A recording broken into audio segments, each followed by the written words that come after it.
Hello and welcome to my second video of today, which I want to address the role of buying and selling precious metals and also capital gains tax. Now, the way that it works in the UK, the current tax system that we operate in is we have a marginal system, and I'm going to link it, so I will put both the link to Money Saving Expert, which is a very well-known website in the UK, and also the .gov website, just so there's ultimate clarity on where we stand in the situation. Now, we use a marginal tax rate, which means that if you earn, I'm just going to be reading off the screen by the way at the moment. If you earn 11,850 a year for 2018, 2019, there'll be no tax for that. If you earn between 11, well, the money you earn between 11,850 and 13,850, it's a 19% tax rate. The money between 13,850 to 24,000 is a 20% tax rate. 24 to 43,430 is a 21% tax rate, and 43,430 to 150 is a 41% tax rate, and anything over 150k is a 46% tax rate. Unless you're on the top bracket, you will be paying per segment. So your first 11,850, regardless of what you earn up to 150,000, will be no tax on it. And then it will be 19% for the next 2,000, and then it will be 20% for the next just over 10,000, and then 21% for the 24 to 23,430 bracket, etc., etc. Now, what does this mean when you're disposing of an asset? Well, a lot of people get confused about this, and the reason they get confused is because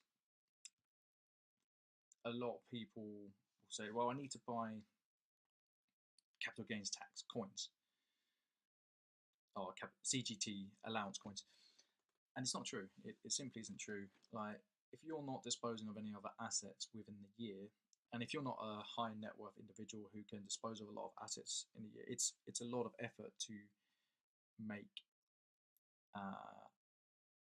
the minimum of CGT of 11,700 in profit on disposing of your assets, especially coins. You'd have to turn over a lot, and by the time you get to that amount, the chances are you're probably a dealer unless you're selling it in a one-off occasion. So it's a bit of a fallacy. Like, if you've got a monster box and you make £1 a coin, which realistically is feasible, that's a £500 profit. It's probably a £7,500 outlay, you know. So you do the math. You've got to times that by 23. So 23,000 times 7.5.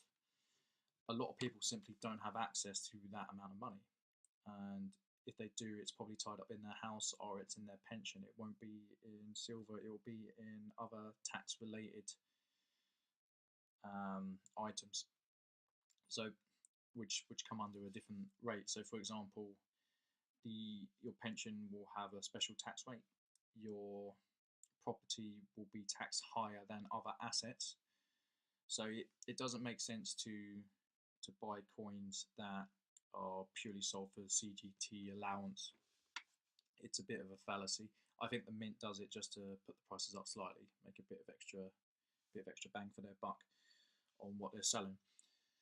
So going back to capital gains tax in 2018, 2019, you are allowed 11,700. Like I said, it's a lot of money, and when you're selling coins, firstly you have to sell items worth over 6,000. There's a misconception that your individual item has to be 6,000. That's not true. It's a cumulative amount. So you will pay 10% on an amount over 11,700. So if you make 20k, your tax bill for selling coin will be 8,300 minus 10 off the top. So £830. I wouldn't particularly worry about that.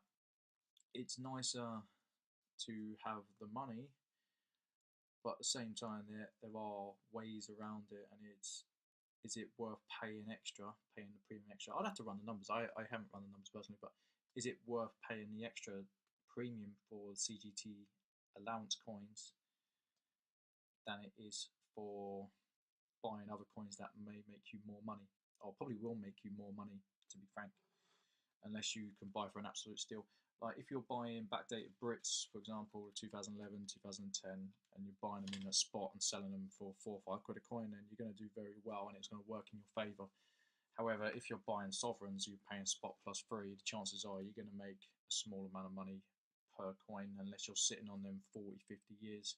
Then it makes sense to buy sovereigns. You know, it's I don't think it's worth it. I think the common man won't be making 11,700 profit in a tax year, and it's a bit of a con from the mint.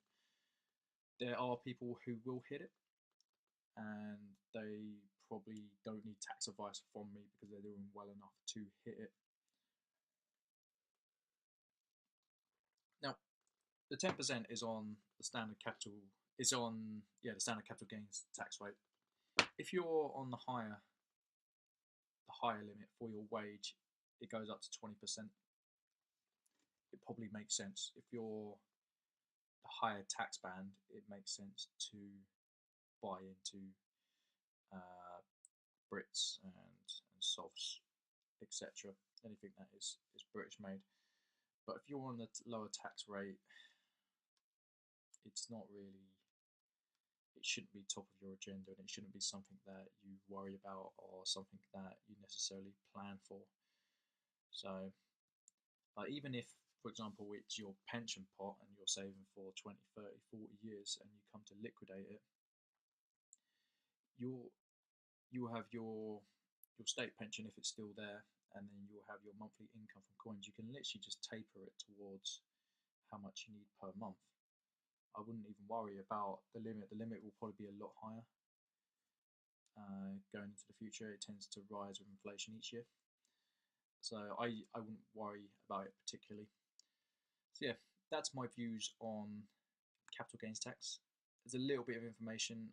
I would implore anyone to go and look at tax law or even the tax rates from the two links. It's not overly complicated. It's a pretty simple mechanism. A lot of people look at it and think, oh, tax, don't want to look at it. You know, the more you can arm yourself with knowledge, the more you can make money to help both you and your family out.